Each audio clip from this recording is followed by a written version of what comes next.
Déjeuner en terrasse et profiter de la météo printanière est de nouveau possible à Rome. Ce restaurant fait partie des chanceux qui, depuis lundi, sont autorisés à servir leurs clients à l'extérieur.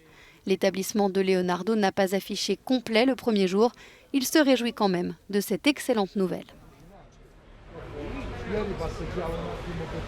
Si ça n'avait pas été pour tous les clients qui viennent ici depuis des années et qui nous connaissent depuis très longtemps, nous ne l'aurions pas fait. Nous serions toujours en train d'attendre l'arrivée des touristes. Et comme on dit à Rome, attendre et espérer.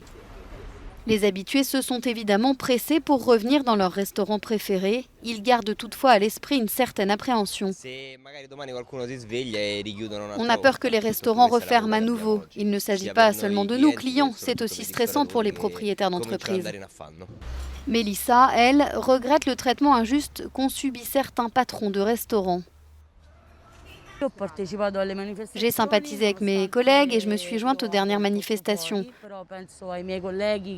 Même si j'ai une zone à l'extérieur, je pense à ceux qui n'ont pas pu rouvrir ou qui n'ont pas eu la possibilité de construire une terrasse parce que cela coûte trop cher. Pour déjeuner ou simplement s'attabler avec des amis comme avant le Covid, toutes les occasions sont bonnes pour sortir et ne pas rater ce moment tant attendu. Mais dans le cœur historique de Rome, sur la place Navone, d'ordinaire remplie de touristes, certains établissements sont encore fermés. Pouvoir profiter d'un verre en terrasse, avoir de nouveau une vie sociale, voilà les prémices d'un retour à une vie normale. La réouverture des théâtres et des cinémas, après tant de mois de fermeture, y participe également. Pour le premier jour de réouverture, seuls 30 tickets sur les 150 autorisés ont été vendus dans ce cinéma.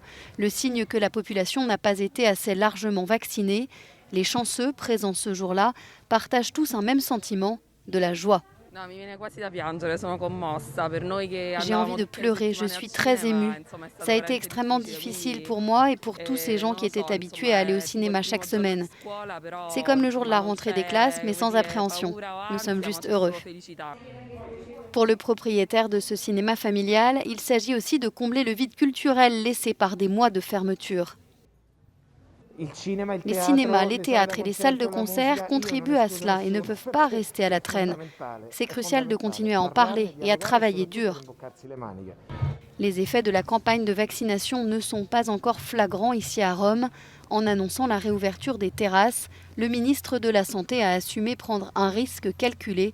Mais cette fois, les Italiens espèrent que le pire est passé et qu'il n'y aura pas de retour en arrière.